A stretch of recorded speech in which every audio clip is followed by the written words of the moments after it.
D with Navi. Good to see you. Nice to see you. Are you tired after the last couple of days? How are you feeling? I'm feeling great, thank you.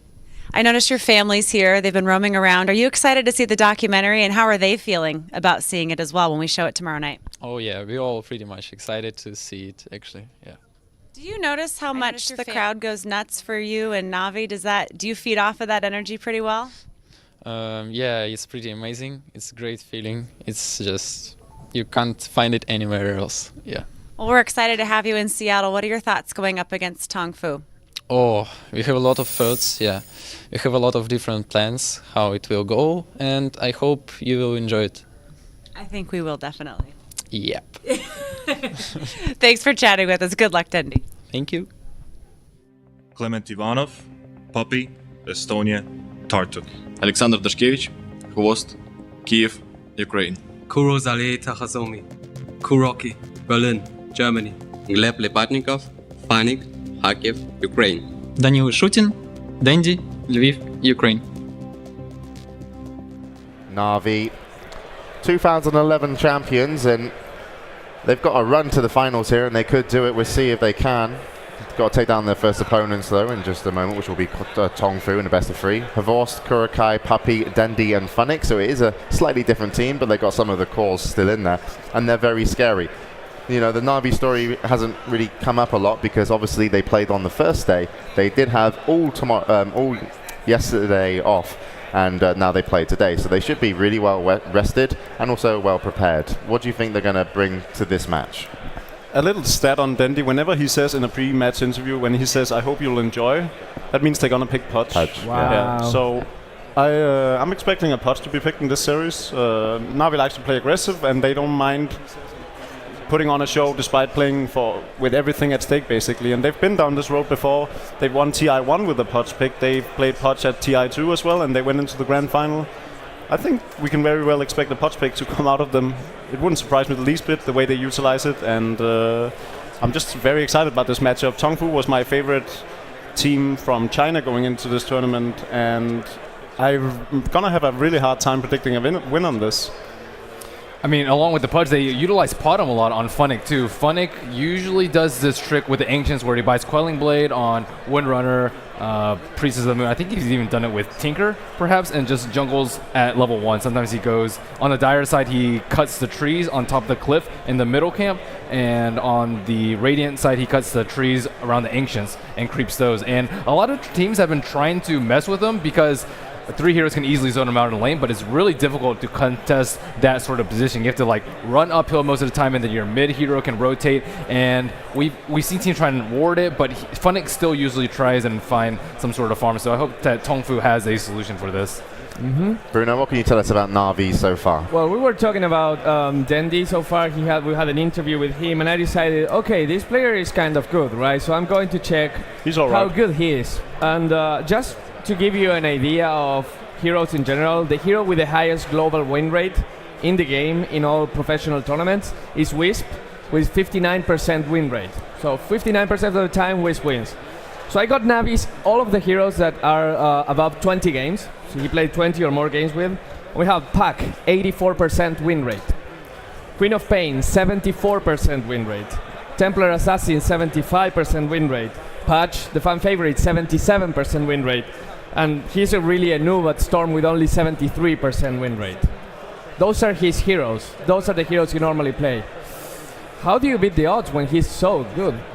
I mean, sometimes they do draft him a Beastmaster, a Dragon Knight he's been playing a lot recently, and his Magnus too. And those are kind of weaker. S4 has sort of the same thing. I said I think S4 is a better Magnus, but if then he gets one of those heroes, his Puck is phenomenal. I think it plays very well into their playstyle too. Flashy plays, he kind of baited out a lot of spells, and early aggression. All right, well, we'll see what they're going to be able to get, but of course their opponents are the ones that are going to decide what heroes they're going to want to remove from Navi, and their opponents for this match are TongFu. And we're back with our friend Josh, and we're talking to King J of TongFu ahead of your match with Navi. How are you feeling right now? 问你打 Navi 之前感觉如何？感觉非常好，因为今天精神状态跟之前的病都已经完全消除了，所以今天状态非常好。He says they feel really good, especially because earlier they had some sicknesses and whatnot, but today they've got past all that, so all of them, they feel in top shape. You've been playing the game for many years now, and I'm curious what it feels like as a player to see Dota play get to this level, and not just with the international, but all over the world with so many people watching and playing. 说你作为一名比较资深的选手，然后能看到 Dota 2做到今天这个地步，就是全球这么多观众来看你们比赛，感觉如何？感觉非常棒，因为之前的话，可能 Dota 1在国内可能会受关注度比较多一点，但 Dota 2的话，让我们中国的选手在世界上有更多的机会展露自己，所以我觉得非常棒。He says it feels great. It's awesome to see that people all over the world are watching, and especially in China. Maybe in the past, more people focus on Dota 1, but with Dota 2, people in China are starting to pay attention too, because it's given Chinese players and teams such a huge stage to show themselves. That's great. King J, thank you, and good luck today. 王娇 ，banana， 中国开放。陈志豪，好，中国广州。周洋 ，King J， 中国上海。张盼，木，中国武汉。王兆辉，山生，中国湖南。TongFu, one of the teams representing China here, and so far they've had a great tournament. But let's talk about last year as well. Last year they actually finished up in 7th, 8th place, actually losing to DK. So already being in the upper bracket semi-finals, they've surpassed last year's performance. So they are definitely a better team this year already. If I was a new viewer and I didn't know much about TongFu, because I don't watch the BTS stream, because it's just amateur hour over there. What would you want to be able to tell me about TongFu going into this match before we throw it to the game? Do you want to take that one, Ben, or should I? You can go for it. Well, TongFu is really, really good in utilizing melee initiate heroes such as Panda, Clockwork Goblin. We've seen them jungle at Doombringer a lot as well, and those are some of the things that makes them stand out.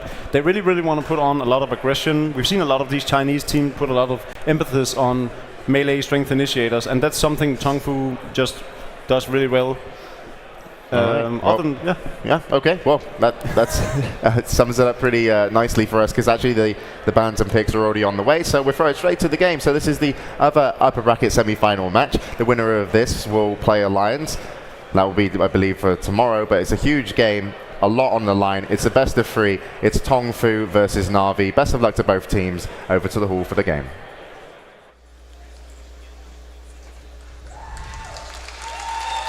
Na'Vi versus TongFu. Greetings and salutations, Dota fans. We're back for our second series of the day here at the International 2013. A best of 3 on the way in the upper bracket semifinals, Rascal. We have been looking forward to this. You and I talked about it coming in, the possibility of these two teams meeting on this stage like this. Of course, the winner will advance to meet Alliance in the upper bracket finals. TongFu, one of the biggest dark horses in the entire tournament, a team that for the most part has flown under the radar a little bit, but extremely talented, and now facing their toughest test in Na'Vi. I can't wait for the match personally. And the thing about watching Na'Vi is unpredictability. You never really know what they're going to be bringing to the table, but TongFu have kind of been feeling the same way. They've had some unconventional picks themselves, so both teams kind of well-versed, at least in terms of flexing their draft capabilities here so far at TI3. But Na'Vi, they start off with a Chen and a Rubik, so Kuro is going to get one of the heroes that he is absolutely famous for, and I don't know about you, but I love watching him play this hero. Oh, man. Whenever you see Kuro on Rubik, he plays Rubik just a different way. It's something you can't quite put your finger on. He just has such a sense of the hero. He's always in the right position, and the way he builds the Rubik is always mobility-based. He always wants a mobility item that will allow him to make plays in ways that most players can't. And when you put that with the Chen, another hero, a playmaker in his own right, but in a different way, you put that hero in Puppy's hands, you have 2 extremely experienced players on 2 of the best heroes in their entire hero pool. Could not think of a better core for Na'Vi to lead off with. I couldn't agree more. And the thing that's interesting here is just the way that the draft changes, even between series. For instance, the last series that we just had a chance to watch, we saw a lot of Alchemist, of course. Yeah. And that hero has been predominant throughout the entire tournament, I would say, and just in terms of either sending a mid, being able to stop these kind of early game aggressive pushes. Of course, he still is available, but I'm kind of leaning towards TongFu would probably be the ones to take him here, if not. But we can see TongFu already banning out the puck as well, so that's another hero that Dendi has pretty good success with. I'm pretty sure they actually had 70-something% win rate on that hero whenever he plays it, so definitely not bad to take it out if you're TongFu. Absolutely, and you know, waiting to see what Dendi's going to be running out of that mid position. You know, he's really well known for a number of heroes. Been playing a lot of DK lately, and already with the Chen and the Rubik pickup, that's going to be something that TongFu's going to have to be conscious of. Wouldn't surprise me at all to see them ban the DK here in this the fourth ban slot, just because of how well he would function in a push lineup with the Chen. And nope, they're actually going to take out the OD. So Na'Vi now going to have that open to them if they want. Obviously, the DK again, just a great core hero. You can stick in mid. TongFu has yet to show us their mid, but when you pick that DK before the enemy team picks their mid, sometimes they can counter pick it really effectively. But with the Shadow Demon and a Darkseer, those two heroes, as good as they are, aren't exactly, I mean, the Shadow Demon can roam really well, but it's going to be based on what TongFu wants to do in the early game. Do they want to sit back and just kind of ease their way in, or are they going to start to pressure lanes very early in the preliminary stages? You and I watched TongFu a lot, and we learned there that they are very flexible in that regard. Well, TongFu have left themselves wide open. I think that's pretty much the only thing you can say in terms of their first two. Yeah. If you look at Darkseer and you think Na'Vi, do they want to go for the DK here? Do they want to try to go for that Death Poly sort of, we're going to push into your tier 1 towers, try to assume map control? They're actually going to go with a Mirana. Wow. So it looks like Funnick is going to get a chance to play that, and he definitely plays a spectacular one. But going back to TongFu's draft for a second, it's amazing to have a Darkseer because of his versatility, and Shadow Demon is one of the supports who can not only rotate during the early game, but he makes a semi-good transition into the later game phases. I'd say he's sort of like a Crystal Maiden, less lane control, but he makes very, very good transitions into the mid-late game. And now TongFu, they're actually going to go with a Spectre, and honestly, I like that quite a bit, just because Na'Vi, up until now, not a whole lot of damage. Right. I mean, they have a Chen, of course. Oh, hello! There we go. The big man makes an appearance, and there are people on their feet. Dendi Pudge going to be joining us here in Benaroya Hall, and yeah, I think that's good. That right there might be one of the biggest cheers we hear the entire series, just the pick. I'm just saying, Melk's stats were correct. Maybe we need a new stat man, honestly, because he called it. He said, if he ever says you're going to enjoy the match, we're going to get a chance to see Pudge. And the thing about Pudge is, it fits Navi's style so well. They love playing aggressive. They love trying to get the map control early on. It actually goes fairly well with the Chen, because once you get those towers, just the looming threat of a Pudge being in fog, going for a hook, it forces you to play so effectively. And the thing is, against TongFu's lineup right now, if any of those heroes gets hooked, it's very hard to save them. They don't have a whole lot of heroes who can react fast. They don't have any blink initiators to go in. They don't have like a Beastmaster to counter or anything. More or less, they have a team who is kind of all around. There's no initiator just yet, so we'll see what TongFu's answer to this is. I'll tell you what, man, if I'm TongFu right now, I am fearing a Pudge that has a permanent smoke from Mirana every time it's off cooldown. How do you even begin? I mean, just look at this lineup. Even before the Pudge pick came out, was going to point out, I mean, with the Spectre pickup, that's a hero who obviously has to farm and has to farm hard, can be a monster in the late game, but she does like to show up to fights early. You can build an aggressive lineup, and oftentimes should build an aggressive lineup around a Spectre, just so she can have a little bit room not only to farm, but to put aggression on whenever she haunts in, whenever she realities in after haunt. But now Na'Vi taking it to a whole new level. Again, you've got Chen, and an innately aggressive hero. Rubik, as we talked about, played by Kuro, one of the most aggressive Rubik players on the planet. You're going to have Mirana, again, an innately aggressive hero, and a Pudge that's going to have a perma smoke coming up every time her ultimate's off cooldown. TongFu, they're not going to be intimidated, not saying that, but looking at this, they have to be so concerned about what they're able to do to stabilize things in the first 20 minutes. They're not allowed to make a whole lot of mistakes. Yes. That's more or less what Navi's lineup is meant for, because if they get going, it's going to be an unstoppable train, and it's very, very tough to come back from something like that. On the flip side, TongFu have Jakiro, Darkseer, Shadow Demon, probably one of the best trifectas in terms of taking team fights, setting up ganks. Disruption into Ice Path is very easy to execute. You can get the big vacuums on and such as well. So Gyrocopter is going to be the last pick. I like this mainly because of the fact that TongFu actually could have still taken this, because Gyrocopter could have very easily laned mid against the Pudge, and Rocket Barrage, when you get hooked, sometimes it's a little bit shaky, and if the Pudge is actually going to be able to get the kill, and you might be able to force him back, and of course Call Down with TongFu's team would have been a nightmare to deal with, but it looks like their last choice is going to be Clockwork, another hero who synergizes well, Cogs and Vacuum, clearly a potent combination, then you partner that with Shakiro's Macropyre. TongFu have a very scary team fight position. Na'Vi, though, their pick potential and how scared sometimes you're going to have to play against their lineup, assuming that they can get these early game towers, it's going to be tough. This one's going to be really close to call. Absolutely. I tell you what, it's going to be tough on the casters. Imagine how many hooks we're going to see by the time all's said and done. But yeah, I mean, taking a look at TongFu's lineup, I 100% agree with you. These two lineups work in basically the same way, just in complete opposite fashions. Na'Vi is going to be predicated largely on playmakers from single positions. Going to be looking to hit arrows from Mirana. Going to be looking to hit the hooks from the Pudge, obviously. Going to need Kuro's Rubik to be on point, and rarely is it off point. Then you have the Gyrocopter, which does give them some much-needed magic damage, some much-needed DPS, and of course the safety belt that a Gyrocopter can be in the late game. TongFu, though, like you said, they have a dream team of synergy, a dream team of just putting everything together in one beautiful chain of initiation, vacuum into Cogs with the wall and then the Ice Path and the whole thing.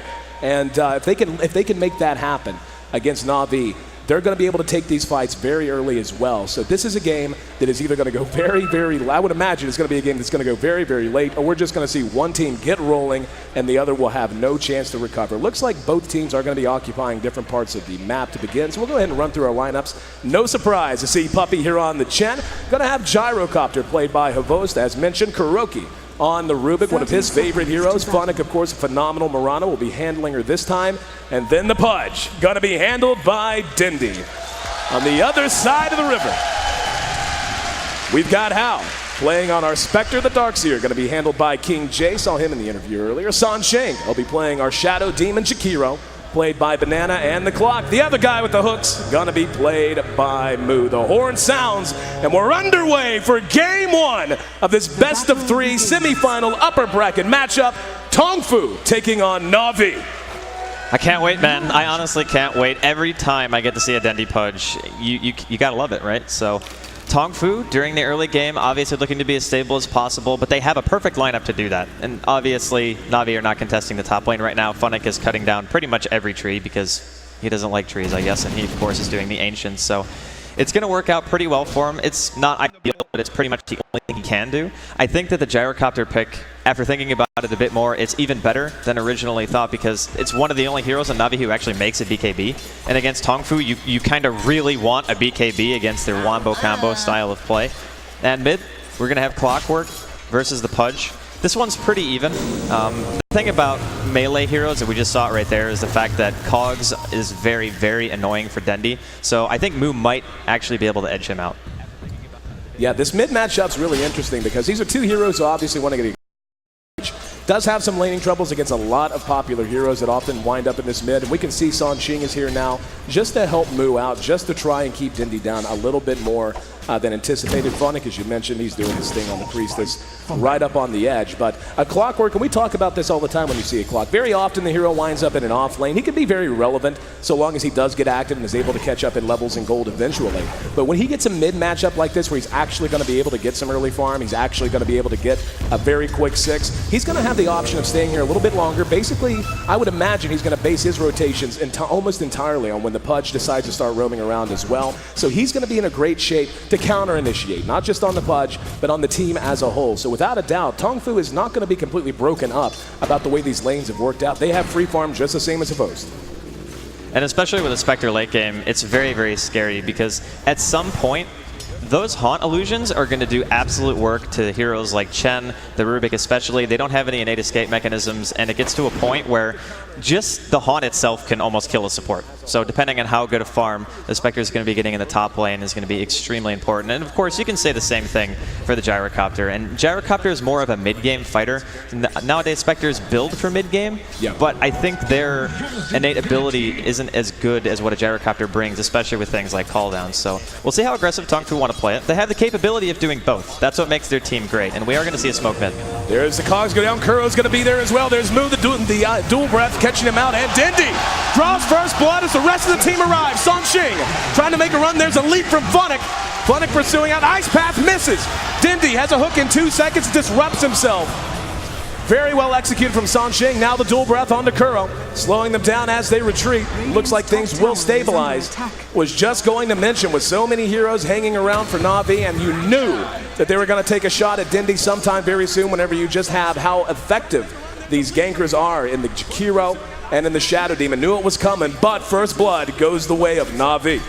That's one nice thing about having the Mirana doing the Ancients, is that she happened to be level 2. And even at level 1, you can technically get arrow because you know no one from TongFu is really going to be messing with you over there anyway, and all you're doing is auto-attacking the Ancients. So he's so close that he can get there instantly, throw an arrow, turn it around, and get the first blood for Na'Vi. So pretty creative use of the hero, honestly, and Funnick actually gets like 1 lane creep of experience before he's forced back again to go back to his Ancients. But I really do feel like during the early game, and we're going to have a hook that connected Mu. And Dindy going toe-to-toe in the Thunderdome. Dindy's going to have to run. Mu right on his tail. Will get the kill. Here's Chen. Puppy trying to chase him out. Unable to catch him. So 1 for 1. This mid-matchup breaks even. I was just mentioning, I think the early game matters a lot more for Na'Vi than it does for TongFu, because TongFu's team fight is always going to be so strong, and since there is only 1 hero on the side of Na'Vi that goes for the BKB, it's going to be tough. But Funnick going to get caught by Mu. And the cogs not quick enough, able to leap to safety. Good thing too, Sanxing was right around the corner, so Funnick makes it back to safety. He'll go back to work on these Ancients. And bottom lane looks like they're trying to pressure a tiny bit. And the thing about TongFu's lineup as well is with the Darkseer, they can counter push just as well as somebody like Na'Vi. So looks like King J is going to be teleporting down, but he's only level 3 right now, so only level 2 Ion Shell. I don't think he's going to be able to stop the pressure that's coming out currently. And it looks like Na'Vi should be able to potentially push this tower. Puppy's made his way over, using his haste rune to run a little goalie, run a little defense, keep King J zoned out. They will pull back for the moment, but we'll see if they're going to try to get active and pushing the tower again. We do see Dindy's picked up a smoke, so very possible he's not going to be hanging around too much longer. And yeah, looks like they will go ahead and try to bring this down. The creeps this time, though, pulled back by King J, so we'll be able to delay it a little bit. We're at 5 minutes in. We got 1 kill apiece on the mid heroes, Clock and Pudge. Both Pudge almost level 6, halfway there. Mu already level 6. He's full level ahead at this point. The help he got from the supports really helping to hold Pudge down just a little bit. And holding the Pudge down is good in a sense, but Pudge is actually a hero who's fairly good from behind, because as long as he gets levels, he doesn't necessarily care about the CS so much. It's all about landing the hooks. If you land the initiation, that's pretty much the only important thing that you have to do on the hero. And we've seen Dendy hooks before, and Dendy, we're going to have to trust this game for Na'Vi in terms of landing them. But Mu mid, he's definitely doing work here. He's 29-9 compared to Dendy, who's sitting at 20-4. And he is maxing battery assault here. Here we go mid. Oh, there's the arrow to follow it up. Dindy's right there, and Mu will end up dropping for sure. That's another stack going to Dindy. Hal, though, has come in. He's going to try to secure the kill. Jakiro coming from the low ground. Can't get in range, and Hal taking a lot of damage. He's going to pull back. Ice Path does lock Dindy down, and the dual breath going to be enough to force the big boy back at least a little while. Hal getting very greedy. Makes it away with less than 100 HP. That's actually still a really good kill. Even trading a 1-for-1, now Dendy's 7. He'll be able to either go back to base or apparently smoke up, and Puppy's guarding an invisibility rune down here for him, so they might go for banana here. He's going to roll over. He's got his bottle, of course, and he will go ahead and activate it. Gets the 1 free bottle charge after activating it. So he's going to have to execute this if he does want to use it right now with very little health. We'll see if he's just going to use it to maybe go for a little free damage. Nope, he's going to bypass mid entirely. Looks like Sanxing, or whoever the unlucky soul happens to be occupying this top lane, going to be the target. Got about half time left on the invis. Everywhere else on the map relatively quiet. The bottom tower is going to take some creep damage, but we'll keep an eye on Dindy. Dindy trying to set up shop. Sanxing, this is an awful place for him to be. He's just going to walk up and dismember him. All he has to do, and didn't even have to throw a hook. There's a hook from Mu! Catches Dindy out, down he goes. Here comes Hal. But Funnick has Leap at his disposal, doesn't even have to use it, but yeah, you knew that was going to be a risk that he was taking, rolling out with the Invis rune. Of course, you can only bottle once after you activate the Invis, so he had to roll up with little health, and very good reaction. Mu totals another kill. And trading the mid for support, I think TongFu are going to be more than pleased with themselves for that one. So it's 3-3, and as I mentioned before, Navi's early game, it's much more important because these heroes like Pudge, yeah, they can play from behind, but that doesn't necessarily mean you want to all the time, and Dendi's CS is still suffering pretty badly here, and if Mu is able to teleport and counter gank like that every time, Dendi used a lot of time walking from bottom rune all the way to top lane. And when you're mid and you're a Pudge, you do want to continue to get experience until you get to at least level 10, 11, 12, start getting some points in a flesh heap so you can actually tank up. But Navi, of course, still doing pretty well. Havos is sitting at the top of the CS right now. He's 55 right now for, 56 for 14, excuse me, so. Mu on the low ground. Dendi makes his way over. Nope, not going to be able to catch him. He does have full range hooks, so. I'm joined now by Dendi with Navi. Good to see you. Nice to see. It works for them, you know? I mean, there was nothing wrong with their lineup. Their game plan was solid. Win to have a chance to stay in the upper bracket and move on to the winners finals. You know, I mean, there was nothing wrong with their lineup. Their game plan was solid. Navi versus TongFu. And we're back for game number 2 of this best of 3. Navi and TongFu in the upper bracket semifinals. Draskell, tough to follow the act we saw in game number 1. And TongFu, how do you begin to recover from that? Obviously, TongFu experienced, talented at every position, but at the same time, how do you get over what just happened? There has to be an element of being rattled there. Yeah, definitely. There's kind of a feeling for TongFu, though, that they picked a lineup that works for them. You know, I mean, there was nothing wrong with their lineup. Their game plan was solid. They just got picked apart by Dendi Pudge. And you know what? That happens to the best of us. And that's why, as Melk was saying, IG decided to ban it every single game. But we're actually going to see TongFu not take it out. So Navi, they have the opportunity to pick it up once again if they deem it necessary. But let's be honest, TongFu's lineup last game was pretty darn safe. They have great counter initiation, like Merlini was saying. They had a good late game hero. They had a solid game plan. I don't think there's any reason to be upset over any of the picking strategy involved in the last game. I think just come into this with a clear head and say, you know what, our game plan is not flawed. We can avoid this from happening again, and we can just take game 2.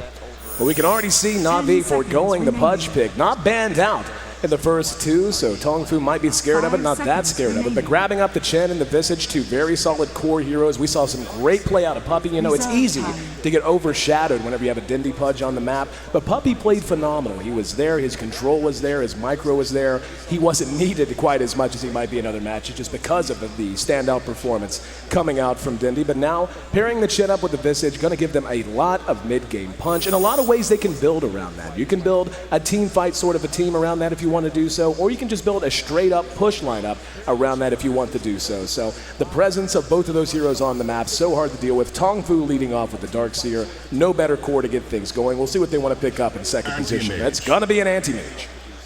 Well, the AM is definitely a bit of a risk this early on. When you show an AM, there's kind of this feeling of you don't necessarily want to fight that much mid-game because he needs a minimum of 2 items, right? You need the Battle Fury and you need the Manta Style. Treads, of course, on top of that, but everybody pretty much knows that. So when you pick those kind of heroes, it does show your hand pretty early. You don't really fight that much. You go for more of a split pushing style, and Navi already have shown a Chen and a Visage, so it's very easily punishable from Navi in my opinion, and TongFu of course know what they're doing. I'm not saying that it's just a complete outdraft already, but when you have AM and they are banning out Alchemist too, which I think is really smart by them to stop Navi from having an even better mid game, because that's the point in the game where Navi is really going to want to try to apply pressure. We'll see what kind of hero they're actually going to decide to pick up if you're Navi. But the Lifestealer is out, the Alchemist is out, the Weaver is out. Those are 3 heroes that actually give anti-mage reasonable amounts of trouble, and TongFu also now are going to be taking out the Gyrocopter. So they realize the inherent weakness of picking the AM so early on, and they're doing a really nice job of compensating. Oh, I totally agree. Getting rid of those heroes, one that's still available that will be up there for Navi if they want to go with it, that would fit very well into this is, of course, the DK. You can run that hero mid, then still be able to grab a hero for a Vos moving forward. TongFu, grabbing the anti-mage out this early, like you said, you tip your hand. You know exactly what they're going to be up to. Yes, the lanes are still yet to take shape, but there's going to be a window of opportunity that Navi can look to capitalize on with the Chen and the Visage pick. Maybe you pick up a DK just to give you that extra push power. If he has a decent start in mid, he's going to be able to contribute in a variety of ways. Then you can put Havos maybe even on a Spectre, a hero we've seen him excel at, that kind of a hero, and begin to run that kind of a lineup, run a 4 push, and then whenever a team fight breaks out, he can haunt in and it's not a problem. So Na'Vi, like you said, very flexible in where they are. They actually take out the Enchantress here, so not wanting to see her on the board to counter the Chen. Well, if you think about it, Chen is a jungler, of course. It's probably going to be defensive. TongFu picked the AM because they assume that Na'Vi are already going to be going safe lane. And in that sense, you know, you want to do it because the AM's going to get a free lane and he can just get to the Battle Fury Manta a little bit faster. And you can see right now, it's like they're thinking about it. Dendi wants it. Not sure if he's going to get it. Hopefully, you know, I think people in the audience want to see that. But still, haven't decided what Na'Vi is going to be picking for their mid or carry role just yet. But for TongFu, the AM is still really nice because they don't have anything to deal with it yet, at least between their supports. And they're actually going to pick up a Windrunner, so we'll see if that's going to be Funnick, or I know Dendi has actually played it as well, mid multiple times, but we haven't seen what TongFu are going to be fielding just yet for their mid. Yeah, throughout the D2L Season 3, we saw Dendi play Windrunner a lot in mid, actually. And it was something he experimented with, and he really does excel at. That's a hero that really fits his playstyle. Again, we saw it with Pudge, and we see it every time he plays. He likes heroes that are playmakers, heroes that allow him to play a little wild, to play a little crazy, and just to try and put his individual skill on showcase. Windrunner with a Force Staff. Hell, last time I saw him play a Windrunner, he built a Blink Dagger and a Force Staff just to guarantee that every shackle was a 2-hero shackle. TongFu going to answer that pick with a Rubik. Still very wide open in what they want to do. But again, you know, with the Anti-Mage, more than likely just going to try to pick a well-rounded, what you would call kind of prototypical lineup, while Na'Vi still has a lot of options. They can pull out a lot of gimmicks. They can do a lot of things with what they've already shown us. I'm just curious what path they're going to take, because right now, I mean, between the 3 heroes that they have for Na'Vi, they have on paper a good strategy against an anti-mage in terms of taking map control, but they don't necessarily have the heroes to kill him. So there's going to reach a point in the game where they're going to have to directly address him, and they haven't picked anything yet that really does that. Sure, Shackle is nice, and Familiar Stun is nice, but let's be honest, if you get Familiar Stuns on the AM, you're either have the sickest micro ever, or something else has gone horribly wrong. So still, going to see the next pick coming out from Na'Vi here. I still feel as TongFu's picks are still strong. I just want to know what the plan is for Na'Vi, because these heroes, they have a very specific set of goals during the early mid-game. Chen, you want to get towers, you want to get the map control. Visage is pretty much in the same boat, and he is kind of a hero you want to play aggressive with. You don't really want to sit on a Visage forever and not really do anything. He's very, very good lane versus lane, but since we already know that Na'Vi are probably not going to be laning directly against TongFu anyway because of the Chen, that he's not going to get the opportunity. So Dendi, he's going to get his hands on a puck, which is definitely really good against TongFu's lineup. You get your Blink Initiation. You get your ability to actually kill the AM, which they really needed, so we'll see if he actually goes for the max Waning Rift build. But all in all, really, really solid pick from Na'Vi. Yeah, I really like that. Gives them the range, the initiation they very much needed to have to really fit into a Chin-centric lineup. Being able to get all of your guns forward is one thing. Being able to march down the lane and start whittling away at a tower is one thing. But in the end, you want the enemy to not just be able to sit back, get in position, then march back out at you. You want to make it difficult for them, if not terrifying for them, to show their face behind their own tower. Puck, just his presence can do that, just because of how powerful Coil is, how powerful Waning Rift is, and of course that reach once he does get the Blink Dagger. And Windrunner and Puck, I suspect, are going to be very, very active together on this map. That's a great duo. To try and track down an Anti-Mage. Lead off with the Silence, then you have the Shackle, so on and so forth. Puck actually can pursue an Anti-Mage pretty effectively early on and even into the mid-game. Windrunner, of course, with her innate mobility that comes with Windrun, and if she does end up building, say, a Force Staff, they're going to be able to be a genuine threat to an Anti-Mage, which most of the time feels pretty much invincible. So Na'Vi so far has shown us a core 4 that is going to be able to accomplish a set number of goals. TongFu has to respond here, and really at this point, I feel like they just need some more punch. They've got a lot of utility. They've got a great late game carry. They've got Rubik and all that he gives you, and he is going to have some pretty good spells to steal. And of course, Darkseer, the team fight monster that he is. But as of right now, they're really lacking a bit in early to mid game damage. So that's going to be something I'm sure they want to shore up now. Yeah, I think you're pretty much right on track with that. The one thing that kind of concerns me for Na'Vi is it's an anti-mage versus 4 intelligence heroes, right? So there's going to come a point where the Puck is not really going to be that effective. The Windrunner is going to have to go at least somewhat a semi-carry build. I would actually like to see something like a CK from Na'Vi, because CK is incredibly strong against AM during the mid-game. It gives them another stun, and it gives them a capability to actually take these fights. And after seeing the DK, from TongFu, I still think it would work well for them because it gives you a hero who can actually sit on the front line, whereas right now Na'Vi have nothing of that sort. They don't have anybody who does a good job at soaking damage. I mean, honestly, Visage is probably the best one for them, and he's going to be in a support role, so it's not really that useful. But we're going to see what their choice is. I love the DK from TongFu, by the way, because obviously they needed in the mid in the first place, and like Bruno was saying actually when they were doing the post game was Dragon Knight versus Puck, the DK doesn't really get stomped there. You know, he does well. He still manages to hit 6. It gives him more lockdown, the capability of pushing out lanes and such, which they actually have in pretty large force now. I mean, between Darkseer, Rubik, and DK, you can counter push really, really quickly. And we're talking once that AM gets a Battle Fury, TongFu's ability to push out the lanes and get control of the map that way is actually going to be quite good. 10 seconds. I, like you, very much love the DK pick. It gives them even more late game viability, and of course, the way he's going to be able to work with a Darkseer after the vacuum wall. Once he hits level 11, has his level 2 ulti, they'll have the splash damage on the dot, at least for a little while. Breathe Fire, of course, very potent in magic damage early on. Gives them some much-needed survivability. And are you kidding me? We're going to see a big bad bear named Ursa make an appearance. And yeah, I think this has been a fun series. Dindy Pudge Game 1, and now host Ursa Game 2. Well, the Ursa is great for a lot of reasons. For the same reason I thought that CK would be nice is the same reason Ursa's nice, is because he explodes heroes. That's pretty much what he's built for. So instead of having a CK stun into Phantasm, you're going to have Overpower and Enrage and just tear somebody apart immediately. And the nice thing about Ursa is that he doesn't necessarily care that much about armor. His damage output is still going to be tremendous, even on heroes like Dragon Knight, like the Anti-Mage. The one thing that's really important to note about picking the Ursa here, though, is that TongFu have a lot of control, especially with the addition of Leshrac. They have Rubik stun, they have the DK stun, Leshrac has his Split Earth, they can surge people away, the AM has a blink. The coordination from Na'Vi is going to have to be there if they want to be able to lock him down and take these team fights, but if they can do so, the AM just disintegrates to the damage of an Ursa. I mean, no hero can really stand toe-to-toe with him. Both teams going to be rolling out. Looks like Na'Vi going to hook up his 5 and run towards the northernmost rune spot, TongFu. Splitting up a bit already, and we'll see. Yeah, looks like they're just going to poke their nose around a little bit. We'll run through the lineups very, very quickly. Going to have Chen, played by Puppy, for the second game in a row. Havos will be farming up the Ursa Bear.